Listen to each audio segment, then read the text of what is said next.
Bibi, I'm really excited to talk to you today for She Can. Tell us a little about yourself and what you do. Yeah. Um, well, I'm going to just start with the fact that I'm originally Polish.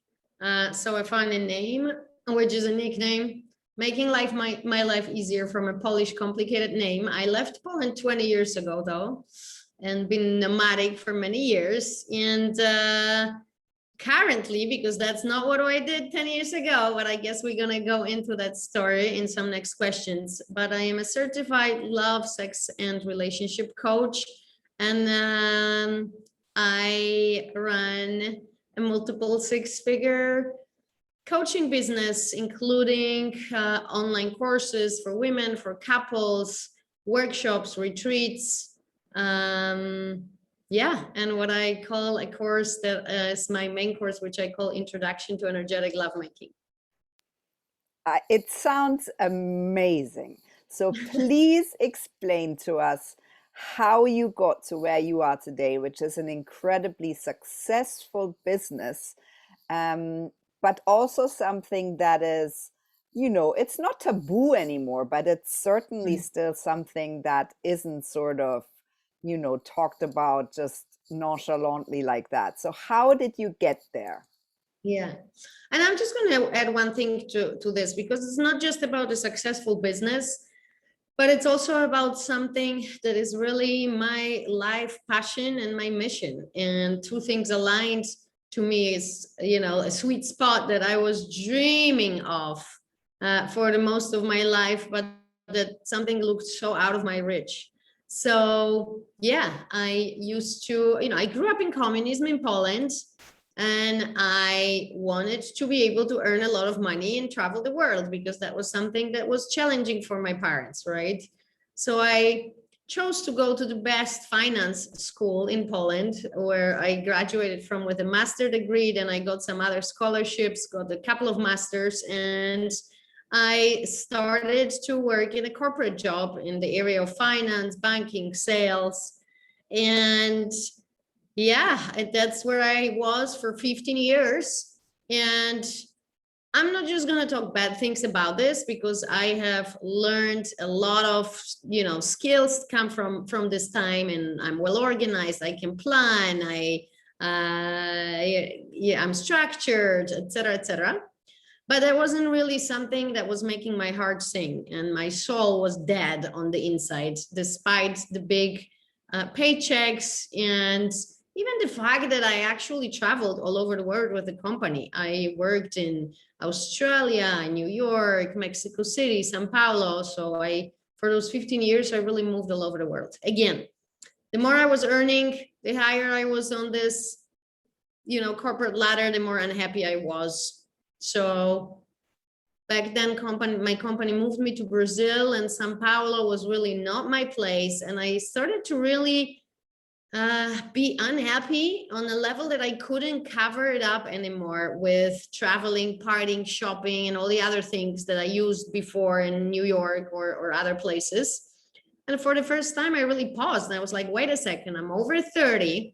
I live in a place that I don't like. I'm doing a job that I hate. I'm spending 9 hours a day in an office that I, just is not, it doesn't make me thrive at all. Quite the opposite.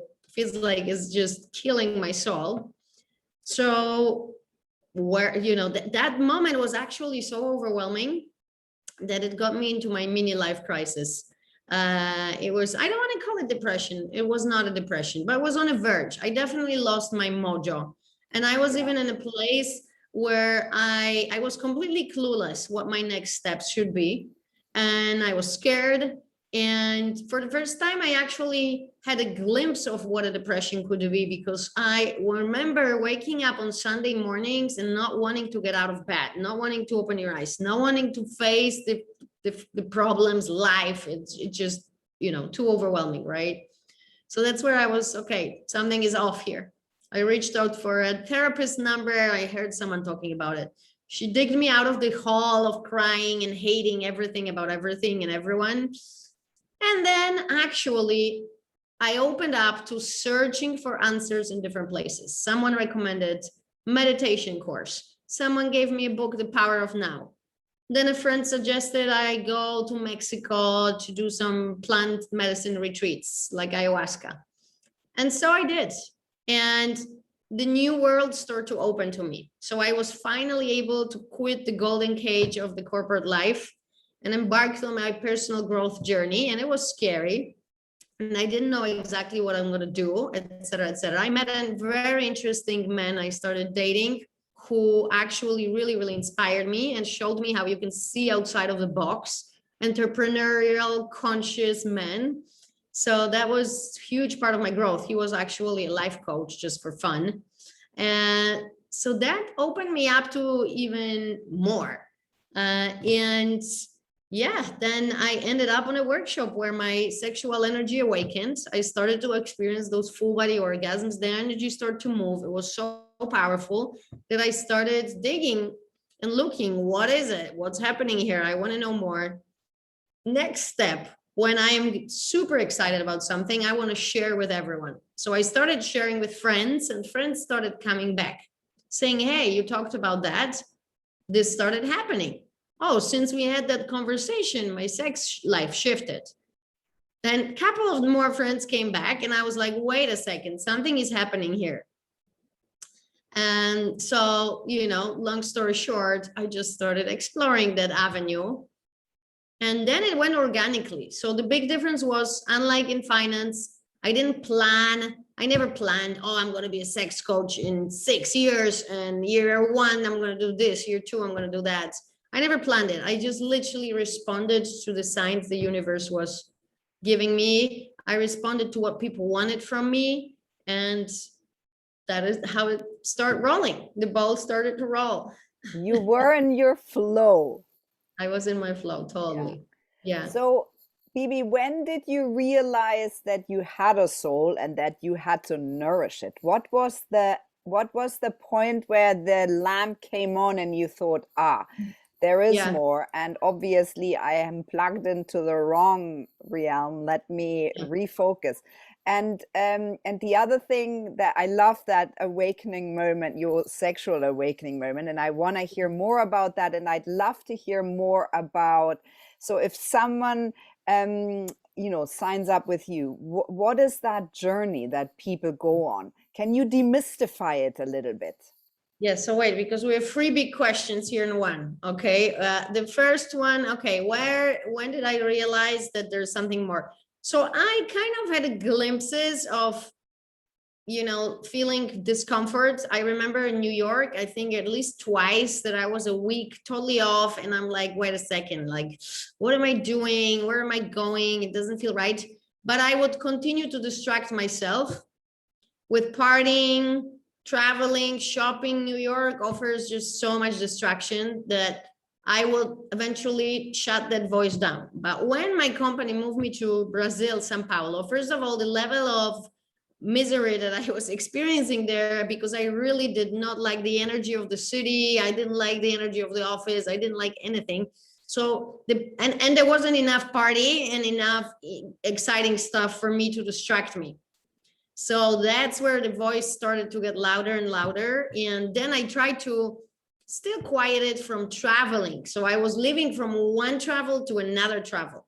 But then in the meantime, from holiday to holiday, but I was becoming more and more miserable in between. And then there was no way to silence that voice anymore. And I was like, okay, I guess I have to look the truth in the eyes. I am in a place in a life where I don't want to be, and I'm not getting any younger. I'm over 30. So I think that one Sunday I woke up, it was raining, I was crying, and I looked at the mirror and I looked at myself and I saw a person that I did not like. She was whinging, complaining, negative. And I was like, I don't want to be with this person. That needs to change. So there was this click. Yeah. Literally that Sunday morning. That's when I picked up the phone and asked for a therapist. So I think, basically what we often know from spiritual books or, any guidance, that you need to really hit a certain bottom, because that's where you're going to get, you need to be outside of your comfort zone to really be motivated to start looking for the answers elsewhere. So that's a question. That's an answer to the question number one. And question number two, the moment I awakened the sexual energy, yeah, it was a call. It was a course on moving your sexual energy. And I give actually similar type of courses where we use modalities like breath and sound and visualization. And also the fact that there is actually a group of people. So collectively we create an energy vortex and the energy is contagious. So really learning the elements to move energy. And some people will refer to this as serpent arousal, some maybe kundalini awakening, some will say, oh, it was a full body orgasm. So depending which lens you're gonna use to look into this, the naming might be differently, but basically the energy went up and it came up to my, crown chakra, to my awareness, and like, I unlocked another dimension, let's say. And the energy, once it's awakened. So literally 2 days later, I was just actually kissing, and we were flirting with a man who was also on that workshop. His energy also awakened, and we were in our clothing, kissing, having one full body orgasm after the other, and the energy was just flowing by itself. We didn't even know exactly what was happening, but the energy was switched on, and it remained switched on since then.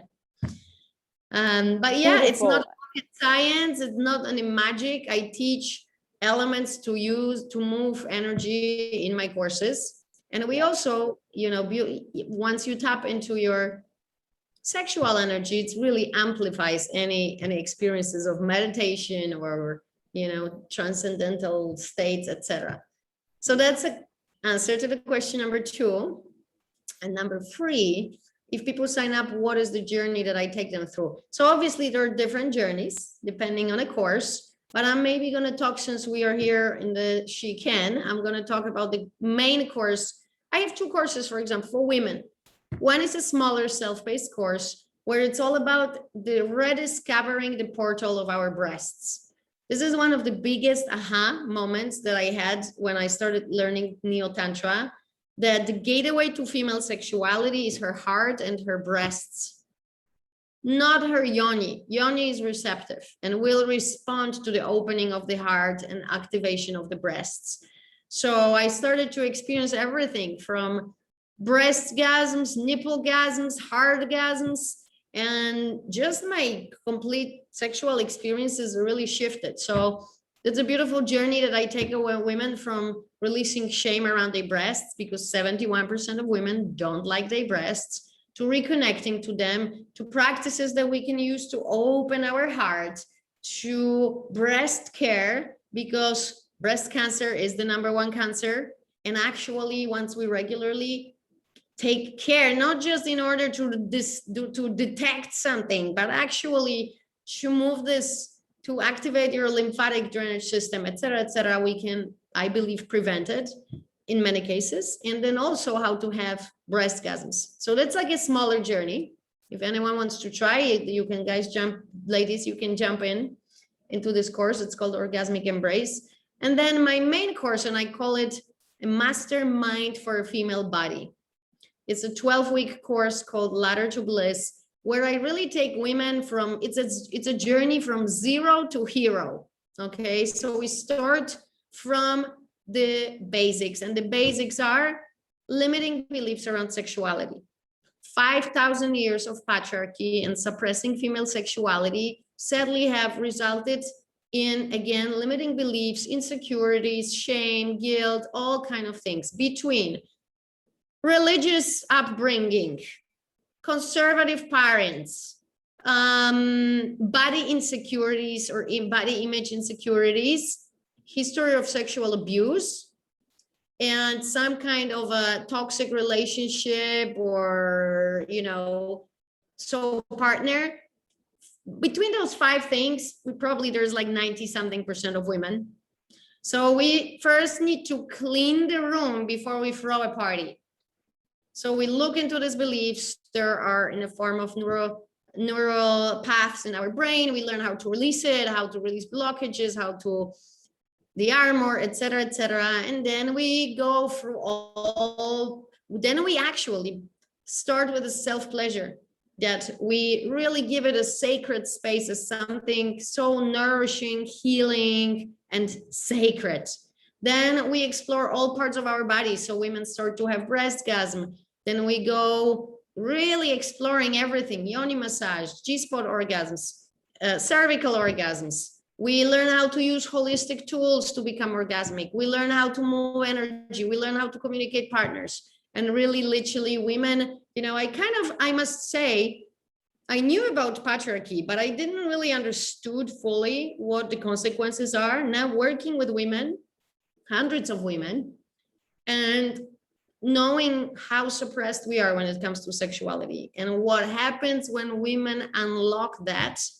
I have women in my courses start a new business, leave shitty jobs they were too scared to leave for a long time, leave abusive relationships, reinvent themselves, become orgasmic, heal their traumas, all kind of things. They literally pop into powerful, radiant, kick-ass women.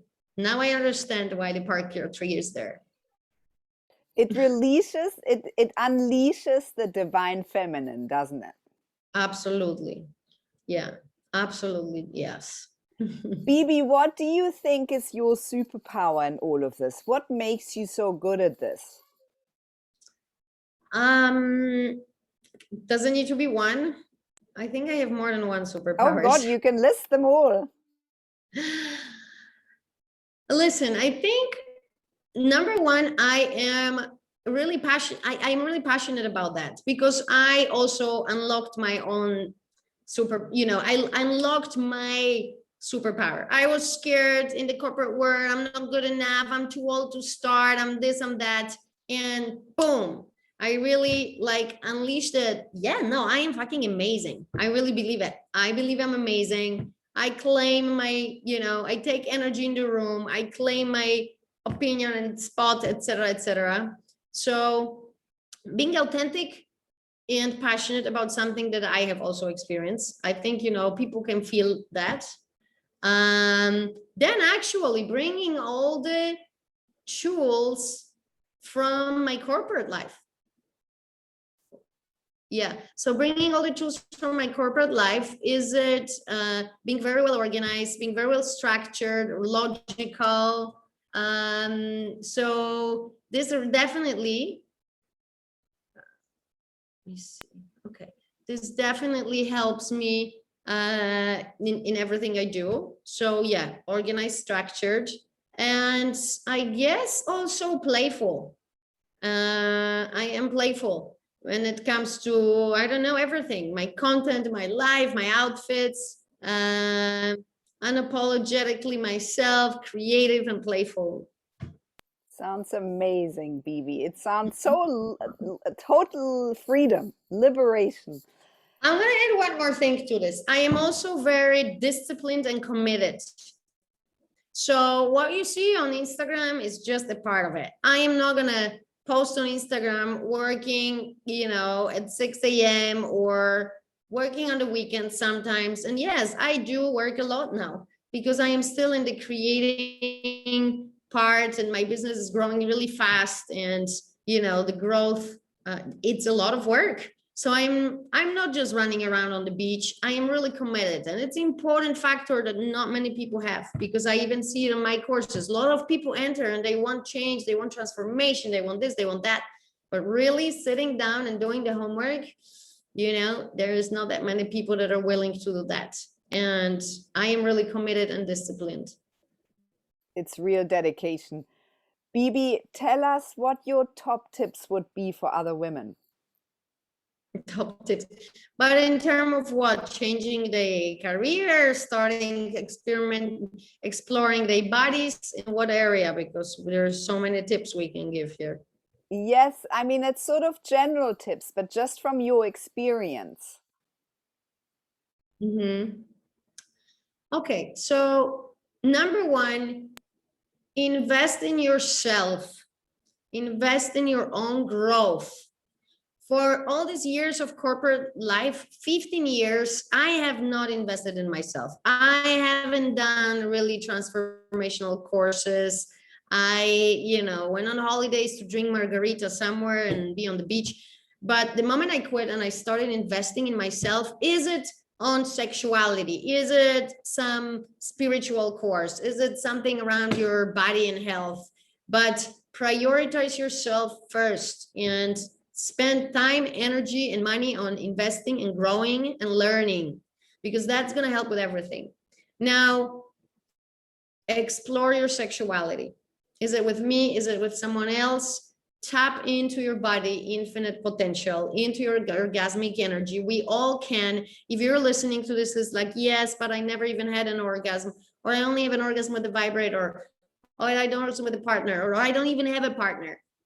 None of this matters. You can start at any point where you're at, and you can start with partner or without a partner. In fact, I always recommend starting first without a partner, and to really reclaiming your own body, reclaiming on your pleasure. This is going to have a huge impact on every area of your life. And self-pleasure, high vibration masturbation. So self-love act, no vibrators for 3 minutes, no porn, no the 2-minute genital rubbing thing, but just really honor the queen within you. Schedule time, spend 1 hour, dance, release, breathe, do a breast massage, start moving energy. There are free meditations. Activate your erotic glow on my website. You can download free guided audio practices. Even start with that. Thank you. I think this sounds amazing, Bibi. I mean, this is a to-do list. Bibi, what are your plans and dreams for your future? You know what? Plans are not to make so much long-term plans, because we learned with this pandemic that, it's more about being flexible and adjusting than making plans. I wanna just to give it a fun milestone so I can extra celebrate. I want to reach 1 million people and take my business to 7 figures. So, it's kind of like a nice round number. I want to reach 1 million people and earn $1 million.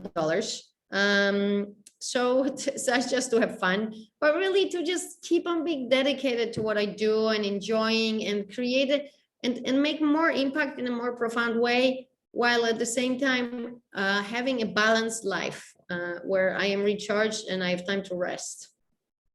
It's still amazing. I still feel sometimes like I'm flying a jet, driving, with a car driving license. So it is still intense, but I'm getting better and better.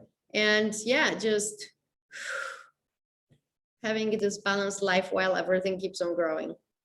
Thank you for all your wisdom today, Bibi. It's been great talking to you. Thank you so much. Thank you so much for having me.